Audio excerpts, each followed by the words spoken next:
The process of printing can be traced as far back as 710 AD, in which the technique of woodblock printing was used to create the very first printed book. This process was long and tedious, and often difficult to replicate. The ancient Chinese would use wood carvings and ink to print patterns and letters onto either cloth or paper. From this, the Gutenberg printing press emerged. This new form of printing would revolutionize the way the world would look at text, using nothing other than a steady force and a downward motion to mass produce the desired prints. The race to increase the efficiency of replication then led to the creation of the movable type press, the typewriter, and in the heart of the technological movement, the first digital printer. Having mastered the replication of two-dimensional prints, a push for a newer and revolutionary form of printing was birthed. The 3D printer was created with the goal of efficiency and recreating three-dimensional figures. However, the potential uses of the printing technique are never-ending.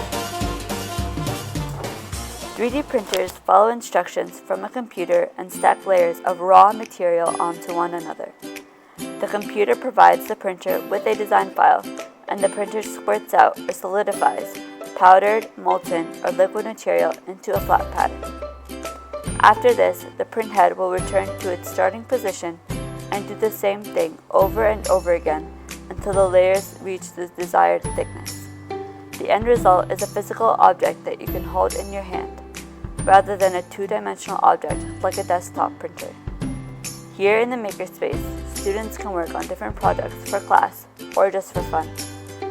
There are 3 MakerBots, which print items in solid form, 1 liquid printer that solidifies in light, a laser cutter, vinyl cutter, and a vacuum former. The Makerspace is open to any Bucknell community members as long as they complete the certification credentials. Over the years, it has become increasingly common for doctors and surgeons to utilize 3D printing in their work. This is due to the immense possibilities that technology provides, including tissue and organ fabrication, prosthetics, implants, anatomical models, and pharmaceutical research. The printers are able to make models on computers come to life and help many surgeons and nurses prepare for big surgeries, such as organ transplants and removing tumors. 3D printing could potentially save many lives, and even though the medical applications are currently on the rise, the industry is still quite small. As of October 2014, 3D printing was a $700 billion industry, with only $11 million of that going toward the medical side.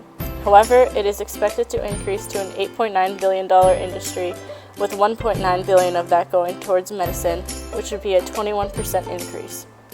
This large investment could potentially make for a more personalized and custom medical approach for each patient, which will in turn cost less money and have a greater success rate.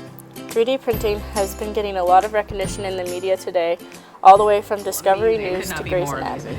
Okay, hit me. What's next? I think we can divide the diaphragm to resect the pericardial component of the tumor. But carefully. We'll need to dissect 2. There are even Bucknell students that are using 3D printing to help children with disabilities. We met up with some biomedical engineering majors to hear about what they're doing.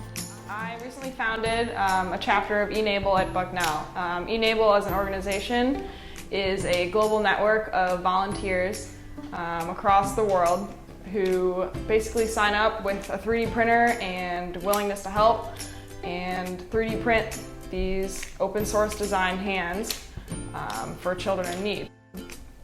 So these printed hands are approximately $35 to make, but the point of eNABLE is to give them away for free. That's why we're all volunteers working on it. And they're purely mechanical, so there's no motors, no sensors. All it is a simple wrist motion that closes the fingers and opens them again. Okay, well, the medical field is going to be really advanced in just the next couple of years, even more advanced than it is right now, and we've seen that, and it'll trend that way more. I've seen, especially with the 3D printing, just making things more affordable for people. Before, prosthetic limbs would be very, very expensive, and some low-income families couldn't afford that for their kids or for their loved ones. So by 3D printing the limbs and assembling from these plastics it becomes way more affordable for these families. All in all, 3D printing is revolutionizing the medical industry and will continue to grow for the future.